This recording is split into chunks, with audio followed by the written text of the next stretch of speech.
안녕하십니까. 안녕하십니까. 반갑습니다. 반갑습니다. 예. 선한 시민 TV 오늘 11월 18일 오늘은 그 평생을 민주화 운동에 투신하신 이주환 고문을 모시고 인터뷰 형식으로 진행하도록 하겠습니다. 선생님, 오늘 제가 질문을 한 세 가지를 드리겠습니다. 먼저 현재 대한민국에서는 가장 시급한 개혁 과제인 검찰 개혁과 언론 개혁이 지지부진해서 많은 국민들이 답답해하고 있습니다. 검찰과 언론은 우리 사회에서 최대의 기득권을 누려온 그룹인데 개혁한다면 자신들의 기득권이 크게 축소될 것이 뻔하므로 극도의 저항을 하는 정도가 아니라 나라를 황폐화시켜도 좋다는 심보로 광란의 폭력을 가하고 있습니다. 오랜 세월 민주화와 인권을 위해서 평생 동안 노력해 오신 이주환 고문의 입장에서 볼 때 이런 현상의 원인이 무엇이고 대책은 무엇이라고 생각하십니까? 정말로 안타까운 현실입니다. 그런데 우리가 그 시작부터 결국은 그 방향 설정이 잘못됐기 때문에 엉뚱한 방향으로 그 권력이 결국은 관역을 잘 못 맞췄어요.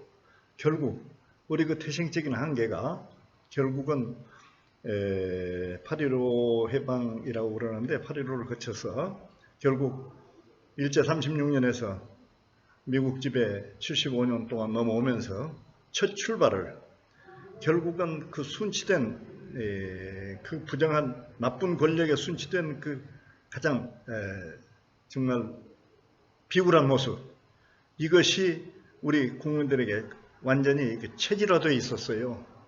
이건 이제 권력의 속성이라는 것은 지배하고 군림하고 이걸 장악하려고 하는 그런 그 속성이 있는데 결국은 우리 국민이 무슨 힘이 있었어요. 결국 그 권력에 짓밟혀서 이제 그 이승만 정권 시절에 4.19가 일어났고 그 다음에 이제 5.16, 그 다음에는 5.18, 6월 항쟁으로 이어면서 여러 가지 이제 그 변천의 과정을 거듭해 왔는데 아직도 그 테두리를 벗어나지 못하고 우리는 거기 그 정말 권력의 노예가 되어 왔다 해도 과언이 아닙니다. 그러면 우리가 지금 새로운 정신을 가다듬고 해야 하는데 지금 오늘날의 검찰의 행태야말로 가장 정말 날카로운 발톱을 드러내고 선택적인 정의에 의해서 국민을 올가미에 올가놓고서 자기 멋대로 지금 주무르고 있어요. 그래도 가장 거기에 문제가 되는 부분이 결국 부패 카르텔, 수구 적폐의 카르텔입니다. 이게 언론과 그리고 재벌, 이 사람들이 뒷받침이 돼가지고 삼업으로 해서 결국 이 권력을 엉뚱한 방향으로 끌고 가고 있거든요. 사실은 그 권력은 국민이 위임해놓은 권력인데 그것이 재벌과 그리고 그 쓰레기 언론과 그리고 이 부정한 권력의 한말로 해서 이 사냥개가 되어 있어요. 그런데 우리가 정말로 개개인이 정신을 차리지 않는다면 저거에서 우선 가장 문제가 되는 부분이 언론입니다. 그래서 참 프랑스의 드골은 2차 대전 이후에 참 패는 칼보다 강하다 이래가지고 가장 먼저 정리한 것이 언론이었습니다. 사형시킬 놈은 사형시키고 정신형을 받을 놈은 정신형, 그 다음에 수백만을 사실은 이제 그 징시하고 이런 과정에서 가장 강하게 다스리는 것이 언론이었습니다. 그 사람들이 오피니언 리더 역할을 하기 때문에 그 권력을 엉뚱한 방향으로 끌고 가라는 그 의지를 꺾기 위해서 드골은 거기서 결단을 했는데 결국은 우리는 이승만 정권이 들어서서 오히려 이제 친일 세력 이 사람들을 그대로 답습해서 그 사람들한테 충칼을 주고 그리고 독립운동이나 민족운동 했던 사람들을 자기들을 참 수하에다 놓고서 결국 짓밟아 버렸어요. 오늘 한번 가만히 보세요.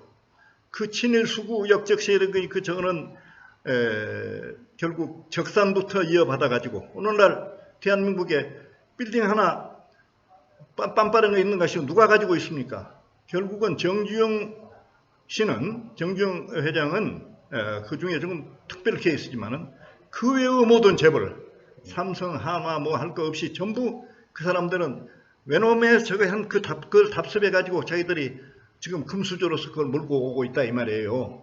그런데 그것을 보호하고 보호막을 쳐주고 하는 것이 이제 언론과 그리고 그 앞제비 노릇하고 있는 검찰이었어요. 그런데 검찰 개혁을 하기 위해서 하다가 결국은 노무현 대통령은 목숨까지 잃었습니다. 그 다음에 참 이 문재인 정권이 들어선 뒤로 그걸 개혁을 해보고자 했다가 결국은 법무장관으로 어서됐던 조국 장관은 거기서 정말 가족까지 완전히 파탄에 일으키는 만신창이 정말 패가망신해버리고 말았어요. 그 자기 부인은 감옥에까지 갔었고, 그리고 그것을 고발했던 최성애, 그 한말로 얘기해서 가짜 학위, 아마 내가 듣기로는 학부도 제대로 안 나오는 사람으로 알고 있는데, 거기서 이제 가짜 학위 해가지고 대학 총장이 되어서 가짜로 하는 것이 결국은 그 뭐입니까? 저 신신인가? 누가 뭐 세상은 요지경 하듯이 예. 정말 요지경 속에서 가짜 사기꾼 그리고 이런 그 적당히 소위 불행과 어울려서 이렇게 해놓은 사람들은 참 승승장구하고 그리고 올바른 정신을 가지고 옳거든 정신을 가지고 사는 사람은 결국 폐잔병이 되어가지고 또 참 떠돌이 생활을 하는 그런 나라가 이 나라입니다. 예, 그래서 이걸 역사적인 그 원인부터 이렇게 짚어주고 그렇죠. 계신데, 그러니까 현재는 그러면 이제 이승만 정권도 지나가고 이제 많은 세월이 흘렀는데 지금도 검찰과 언론의 그러한 독주는 여전하지 않습니까? 그래서 현 시점에서는 이걸 어떻게 해결된다고 보십니까? 결국은 지금 다행스럽게도 우리 국민들이 이제 그 지난 총선에서 180석이라는 저거를 이제 물려주고 그리고 공권력을 제외하는 뭡니까 지금 부패 공수처 공수처를 지금 하려고 하고 있는데 미안합니다. 그런데 그것마저도 지금 180석을 장악하고 있는 여당 내부의 인사들이 그걸 적극적으로 밀어붙이를 못해요. 한말로 해서 떳떳하지 못하는 인사들이 대다수가 포진해 있다 이 말이에요.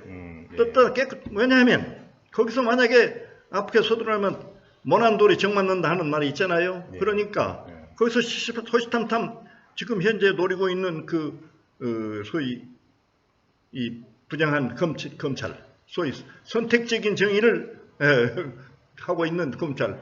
뭐 그러자면 조국이는 무려 70번을 조국 장관은 70번 이상을 수색을 압수색을 당하고 자기 부인까지 감옥에를 가고 딸까지 떨려서 다 저고 신문에는 그걸 침소봉대해 가지고 하나 하면은 100가지를 해서 아주 정말로 조국 내외 조국 가족 모든 것을 아주 완전히 망가뜨려 버렸습니다. 그런데 윤석열의 가족은 우선 이제 저거를 통해서 SNS를 통해서 알고 있을 것입니다만은 그 자기 장모 최은순의 그 행적, 그 다음에 자기 김건희 그 시작부터 여태까지 걸어온 그 과정, 그리고 자기 최은순의 이렇다면 이제 정부, 그 다음에 또 천황, 모든 사람들이 하나도 그 혜택을 입지 않은 사람이 없어요. 검찰 권력하고 변호사하고 저것만 짜면은 다 되어버리는 것이니까, 그리고 위증해서 그놈을 생각하고, 근데 그것이 언론 최성애와 이를테면 정경심 그 경우를 보면 우리가 알 수 있어요. 최성애는 그런 엄청난 적을 했습니다. 오늘까지 지금 소환되지 않고 있는 실정입니다. 뭐 소환됐는지 안 됐는지 그런데 정경심은 감옥도 갔다 오고 지금도 그런데 언론에서 최성해에 대해서는 한마디도 없어요. 대한민국 소위 그 제도권 언론이라는 게 한마디도 없습니다. 그리고 세상 사람은 다 알고 있는 것을 그걸 다 섬기고 저거에는 들춰내가지고 조금만 한 것도 심지어 추미애 본부장이 개혁을 하려고 하니까 그 다음에 지금 조국이 죽여놓고 그 다음에 이제 추미애가 하려고 그러니까 추미애 장관을 그 아들 심지어 미개한 사건 가지고 아마 뭐 참 수백만 명을 죽인 것 같은 이런 쪽으로 해서 모든 언론들이 지금 그렇게 다루고 있는데 이것이 과연 형평성을 가지고 있는 것인가? 우리가 국민이 깨어나지면 안 돼요. 정말 혁명적인 사고를 가지고 이 악의 세력을 결국은 제가지만 이것은 화해의 대상이 아닙니다. 엄밀히 얘기해서 척결의 대상입니다. 네, 지난번에 선생님 우리 이 박근혜 국정농단 당시에도 결국은 그 수많은 국민들이 그 광화문 거리에 쏟아져 나와서 결의를 표시했기 때문에 어떤 돌파구가 생긴 게 아니었겠습니까? 그렇죠. 물론 이제 일부 언론들의 용감한 보도도 있긴 했습니다만, 그래서 그 이후로 상당히 그 전국이 잘 개혁되기를 바랐는데 아직도 지금 이 모양이니까 참으로 안타까운데요. 그러면 선생님은 이걸 돌파하기 위해서 공수처가 결국은 설립되기만 기다리는 게 그 해결책이라고 보십니까? 아니면은 피곤하지만 우리 국민들이 또 한번 광화문에 나가서 강력한 의지를 보여줘야 된다고 보시는 겁니까? 근데 지금 이 코로나19 상태에서는 우리가 대중이 움직인다는 것은 바람직한 상태가 못 되고요. 어떻든 지금 우리가 최선이 아니면 차선이라도 선택을 해야 합니다. 그래서 공수처가 재구시를 하든지 못하든지 간에 국민들이 뒤에서 재직결을 가하고 공처를 해서 우선 이 사람들의 불의를 그리고 또 한 가지 제가 한동훈과 누구의 지금 현재 저되어 있는 그 정진웅 검사의 경우를 생각하면 나는 이렇게 생각해요. 한동훈은 엄연히 검언 유착의 핵심입니다. 지금 그 한동훈의 휴대폰을 이렇게 저거 해가지고 해보면 그 안에 요지경이 들어있을 거예요. 그거 못하게 하잖아요. 그리고 또 언론에서나 또 그런 민변. 이번에 최장희 교수가 지적했다시피 민변 자체에서도 그 수국 카르텔과 함께 하고 있어요. 왜냐하면 정관예우 그리고 변호사 그거 아니면 못 먹고 사니까 이런 그 소위 흙탕물을 벗고 사는 사람들이 이게 전체적으로 총체적으로 반발을 하고 있고 지금 현재 우리 그 여당이라고 하는 그 내부에서도 떳떳하지 못하기 때문에 몇 사람 외에는 강력하게 밀고 나가는 사람이 없어요. 안 하기를 바라는 사람들이 너무 많습니다. 그저 국민들이 강하게 저걸 하니까 밀어붙이니까 이걸 마지 못해서 따라가는 억지 춘향으로 따라가는 이런 형태라 이 말이에요. 정말 정신 차려야 돼요. 그래서 선생님 말씀처럼 이제 아직도 코로나가 이제 완전히 없어지지 않았기 때문에 과거 촛불처럼 이렇게 뭐 광화문에 수백만이 나가서 하기는 어렵고 또 언론들이 국민들의 진정한 의사를 반영을 안 해주기 때문에 별 수 없이 우리가 지금도 하고 있듯이 SNS를 통해서 우리가 올바른 어떤 판단과 생각 주장을 끊임없이 강력하게 하는 수밖에 없다고 일단은 생각이 드네요. 자, 두 번째 그 질문 여쭤보겠습니다. 아직도 지금 우리나라에서는 정치 부문 민주화는 상당히 진전되었지만 각 조직에서 권위주의적 문화가 많이 남아 있습니다. 또 당연하게 추구해야 될 남북 교류와 평화, 또 나아가서 통일을 위한 노력에도 젊은이들이 많이 참여하여 세상을 바꾸어 나가야 함에도 이 젊은이들은 당장 눈앞의 스펙 쌓기와 생존 경쟁에 매몰돼서 연대를 통해서 해나가야 될 이런 중요한 국가적 민족적 과제에는 무관심으로 일관하고 있습니다. 선생님은 이런 젊은이들의 절망적인 상황을 개선하기 위해서 무엇이 우선되어야 한다고 보십니까? 그래요. 우선 우리가 표면적으로 표면상으로는 민주주의가 발전하고 했다고 하지만은 처음에 시작할 때는 이제 이렇게 참 이제 깨어난 시민들의 표효가 성난 시민 함성이 무서워서 이렇게 해서 싹 한번 이렇게 고개를 숙이고 들어갔다가 다시 조금 잠잠해지면 들고 나와서 반격하라고 그 철면피 갖고 파렴치한 얼굴로 들어서서 제가 하는 걸 보면은 정말 역겹죠.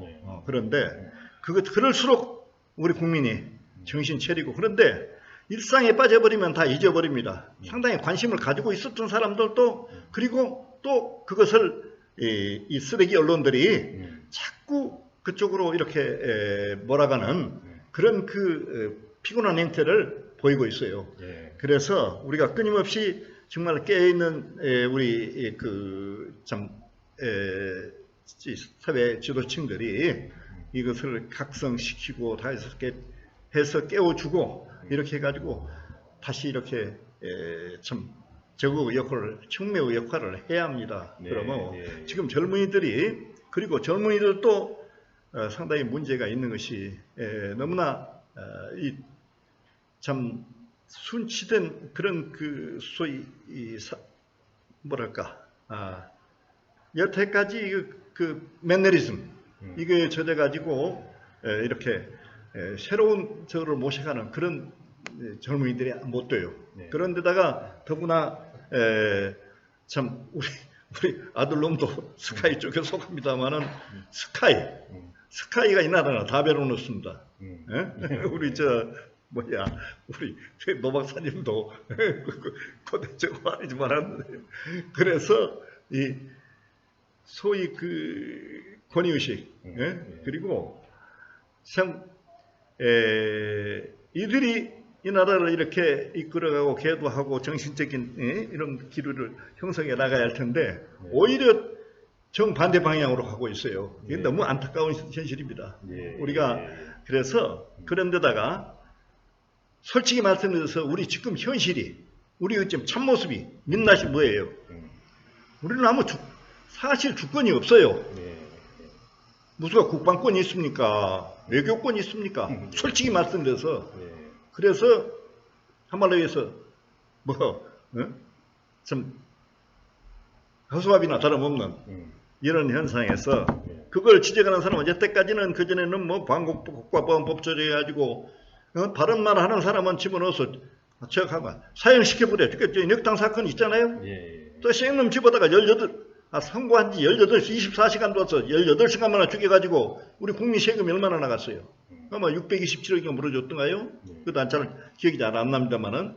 그런데 그러고 평생 감옥에서 살거나 그러다 보면 장기 10년 어떻게 와서 사람 행세를 할지 못하잖아요.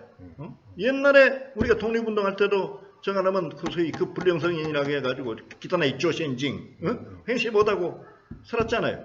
그리고 독립운동하다가 가는 감옥 간 자제분들은 그러면 지금 소위 스카이라고 하는 사람들, 그리고 소위 금수저는 아닐지라도 최소한도로 동수저 정도로 되더라도 다 교육받은 사람들이에요. 그런데 옛날 독립운동가의 자식들은 무식하고 학교를 못 갔어요. 그러니까 제 아버지가 파란 표범으로 이렇다면 저에서 감옥에 들락나는 줄 알고 자기 아버지를 오히려 숨기고 살았다 이 말이에요. 그러면 친일파 자식들은 또 앞에 나서서 오히려 큰 소리 치고 다니고 이런 기현상이 일어났습니다. 이 역사가 바로잡지 않고는 이게 첫 단추가 잘못이고 방향 설정이 잘 못됐어요. 그런데 그 다음에 하려고 하면은 다시 이 힘을 보세요. 정치, 경제, 문화, 사회, 교육, 심지어 종교 분야까지 이자들이 지금 다 석권하고 있어요. 그러니 이건 썩어도 보통 썩은 게 아닙니다. 그래서 이걸 도려내자면 얼마나 어렵겠습니까? 그래 지금 특정인을 내가 제가 한 건 아니고 추미애 장관 같은 경우 정말로 깨끗하기 때문에 이 운동을 자기가 앞서서 나가는 것이지 조금이라도 제가 하면은 그건 벌써 조국이보다도 더 엄청난 사실 상처를 입고 그냥 주저앉아 버렸을 겁니다. 그러면 요즘 젊은이들이 정말로 각성하고 새로운 다시 제2의 소위 조국을 우리는 이제 조국이란 말이나 혹은 통일이란 말하면 빨갱이 좌빨이라고 무조건 빨갱이 하면 그것은 만명통치하겠습니다. 지금까지 이런 것을 저기서 우리 젊은이들이 과감한 용기를 가지고 이제 해나갈 수 있는 그런 계기가 마련돼야 할 걸로 알고 있습니다. 네, 네. 그 말씀처럼 이제 젊은이들이 이제 그런 그 역사적인 그 팩트도 많이 공부도 더 하고, 예, 또 그들이 용기 있게 좀 떨쳐나올 수 있도록 또 우리 기성세대들이 뭔가 계기를 잘 마련해 줘야 되지 않겠나 생각이 드네요. 자, 마지막 세 번째 질문 여쭤보겠습니다. 지금 우리 한반도가 발전하고 강력해지는 것을 극구 견제해온 일본이 이번에 후쿠시마 방사능 물질을 바다에 쏟아부으려다가 전 세계적 눈총 때문에 잠시 보류했지만 내년 여름에 올림픽은 어떻게든 성사시키려고 지금 하고 있습니다. 우리나라 정부는 일본의 올림픽 개최에 좀 도와주는 대신에 지난번 평창 겨울 올림픽 때처럼 동경에서 북한하고 미국과 만나서 남북 간 관계를 다시 녹여보려는 것을 목표로 어떤 그 조용하게 좀 외교 작업을 벌이고 있는 것으로 지금 짐작이 되고 있습니다. 그러나 일본은 전범 기업에 대한 우리나라 대법원의 배상 결정을 거의 철회하는 수준의 양보를 요구하고 있는데 선생님께서는 지금 남북 관계 회복을 위해서 우리가 일본에 어느 정도 양보가 가능하다고 보시는지요? 그리고 그런 협상이 타결되었다고 할 때 남북 관계가 지난번 수준 혹은 그 이상 잘 되어갈 가능성이 있다고 보시는지 한 말씀 부탁드리겠습니다. 물론 국제적인 관계라는 것은 어떻든 일본과 우리나라 저가 외교 관계에서 완승이라는 건 있을 수가 없어요. 서로 이렇게 참 주고받는 것이기 때문에 제가 하지만은 우리는 여러 가지 역사적인 사실로 볼 때 우리의 지금 현실의 위치가 우리 혼자만의 적으로서는 이렇게 해나갈 수 있는 입장이 못 됩니다. 한말로 해서 미국은 재갈을 얻어야 하고 그런데 북한은 달라요. 북한은 아직까지 일본에 대해서 이렇게 굴욕적인 자세를 보인 적이 없습니다. 지금 현재도 우리는 돈을 갖다 썼잖아요. 무슨 대일청구권 뭐 해가지고 했는데 북한에서 지금 한 번도 안 가지고 있어. 그래서 지금 여기 대일 청구하는 그 여기 민간 단체에서 북한과 이렇게 연결을 해가지고 이렇게 해보자 하고 나한테도 이렇게 이제 여러 번 제안이 들어왔어요. 그런데 북한에서는 지금 그것을 들어주지 않습니다. 거기서는 한 푼도 안 받았어요. 그 자존심 상할 일을 안 했다 이 말이에요. 그러나 여기는 아무튼 과거 정권에서 했지만은 우리는 그 원죄가 있어요. 그렇기 때문에 다소간에 우리가 이렇게 양보를 하고 이렇게 타협을 하지 않으면 그런 데리케이트한 문제가 있습니다. 그러면 앞으로 그러나 이제 우리가 통일이 된다면 함께 힘을 합해가지고 이래서 그리고 그 질서도 다시 재정립해야죠. 이렇게 나가야 할 걸로 알고 있습니다. 어떻든 우리가 저럴 것은 다시 새로운 관계를 정립하고 새로운 방향 설정을 해서 우리가 이렇게 나가지 않으면 안 될 것 같습니다. 그래 이제 문재인 정부도 한계가 있어요. 그리고 물론 이인영 장관도 통일부 지금 저거를 맡고 있는데 그리고 미국 지금 트럼프와 이제 바이든과의 이제 참 저거 관계도 아직 그 정리가 돼야 또 우리 나름대로 다시 자세를 가다듬어서 이제 좀 관계적 정립을 재정립을 할 것이고 그래 많은 문제가 산적에 있습니다. 이번에 이제 그러나 호랑이가 물어봐도 정신만 호랑이 12번 물어봐도 정신만 차리면 산다고 우리 국민이 깨나고 했을 때 그런데 가장 문제가 되는 것은 수구 적폐 세력 중에서 김구 선생이 얘기했다시피 이렇게 했잖아요. 내게 마지막 총알이 한 방 있다면은 외놈 저놈을 쏠 것이 아니라 외놈 세장 노릇을 없는 너를 이놈들을 쏘겠다고 그랬어요. 이 나라에 지금 산재에 있는 이 소위 수구 적폐 소위 토착 외구라고 그러죠. 이자들 때문에 우리가 나가고자 해도 자꾸 브레이크가 걸리고 또 어디에선가 그래도 미국 놈의 지금 세작 간첩이 여기 1000여 명이 넘다고 그래요. 그리고 미국에서 유학하고 돌아오는데 이제 아주 참 민감한 문제입니다만은 미국에서 공부하고 돌아온 소위 사람들의 대부분이 결국은 좀 과거가 기억에 나는 미 CIA의 에이전트화 되어 있다 해도 과언이 아닙니다.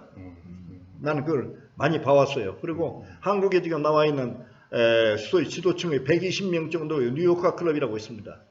그 사람들이 그 사고방식, 이것은 정말로 우리가 우려할 만큼 상당히 위험스럽습니다. 이게 우리 민족의 정체성을 확보하고 그 4대에 순치된 그런 완전히 길들여진 그런 비굴한 민족이 아니라 우리 조국, 민족, 그리고 통일, 이것이 우리에게는 정말로 완전한 참 수건이 아닌가. 이것을 해결하지 않고는 우리 후세들에게 우리가 죽더라도 정말 떳떳이 죽지를 못합니다. 그래서 참 내 나이 80이 넘도록 지금도 이렇게 참 다른 사람들이 그래요. 엊그제 제가 하니까 누군가가 그런 얘기를 죽이 나오냐 밥이 나오냐 그래요. 되게 관심이 없는 사람들의 생각은 거기에 머물러 있습니다. 그러면 안타깝죠. 나도 다른 사람보다 좀 기득권을 누리고 살고 이러고 싶은데 충분히 기득권을 누리고 살 수 있었어요. 그래도 그것을 포기하고 여태까지 내 인생 지금 아마 살아온 날이 살 날보다 이제 훨씬 많았기 때문에 언제 얼마 안 있으면 돌아갈 거예요. 그 돌아가는 순간까지라도 변절하지 않고 보면은 무덤 속에 관뚜껑을 덮도록까지는 떳떳하지를 못해요. 언제 변절할지 모릅니다. 눈앞에서. 그런데 그런 친구들을 많이 봐왔고 또 지금 부패 추방이라고 하는데 내가 지금 적시해서 미안한데 그 친구도 젊었을 때부터 나하고 상당히 가까운 친구인데 나중에 우리 같이 운동했어요. 그리고 변절해가지고 저거 하고 있고 또 영천의 김아무개 또 저거에 은평에 누굽니까 이재 아무개 거기도 이명박이하고 친구기 때문에 그 전에 우리 문익환 목사하고 할 적에는 그가 이제 민통령 62개 단체에서 서민통 의장까지 했어요. 그런데 변절해가지고 그러잖아요. 그러고 또 김아무개인가 경기도지사하고 대권까지 넘본다더는 저 경상북도 영천 친구 젊은 친구 젊은 친구가 아니라 그 친구 나이 많이 먹었지. 부지기수예요. 그런데 그것을 감싸고 보호해주는 이 소위 수구 역적 세력들이 누구냐? 가장 문제가 된 언론입니다. 검찰보다도 더 먼저 척결해야 할 것이 언론이에요. 그래서 선생님 이번에 이제 뉴스를 어제 들으니까 우리나라가 한 20년 전부터 노력해온 결과로 이제 한반도와 일본 사이에 있는 바다를 일본해라고 이제는 더 이상 부르지 않고 또 동해라고도 부르지 않고 기호로 이제 알파벳 기호와 숫자로 이렇게 중립적으로 부르기로 했다. 이러한 이제 뉴스가 나왔습니다. 그래서 그런 것도 보면은 굉장히 20여 년 이상 우리나라가 지속적으로 노력해온 성과란 말이죠. 그래서 이번에 동경올림픽을 가지고 협상을 해서 우리가 또 한번 남북 간 화해 어떤 계기로 삼는 그걸 위해서 우리가 이렇게 일본과 협상을 하더라도 또 우리의 원칙이나 중요한 국익을 너무 내주지는 않고 적당한 선에서 국민들이 납득할 수 있는 어떤 수준으로 협상이 되기를 또 바라는 마음이기도 합니다. 그래서 마지막으로 그러면 이제 우리 선생님 마무리하는 소감으로 한마디 해주시기 바라겠습니다. 많은 얘기를 했으니까 그런데 우리에게 지금 남은 과제는 무엇보다도 우리 민족끼리의 통일입니다. 조국 통일이 남아 있습니다. 통일이 되면은 우리가 일본이나 혹은 대외 관계, 대미 관계도 그렇고 대중국 관계, 러시아나 모든 참 세계 이런 관계가 이렇다면 재설정되겠죠. 좌표가.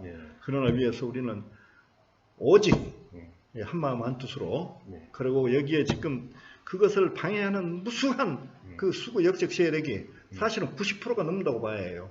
이것을 헤쳐나가서 하기에는 우리 참 뜻있는 국민들이 깨어난 시민들이 이것을 붙잡고 끝까지 포기하지 않고 나가지 않을까. 그래서 조국 통일이 오는 그날까지 우리가 함께 나가도록 했으면 좋겠다는 이런 생각입니다. 네, 네. 감사합니다. 자, 예, 선생님 오늘 그 바쁘신데 이렇게 또 소중한 말씀 대단히 감사합니다. 또 다음 기회에 한 번 더 인터뷰 한번 모시도록 하겠습니다. 네, 감사합니다. 예, 감사합니다. 마치겠습니다.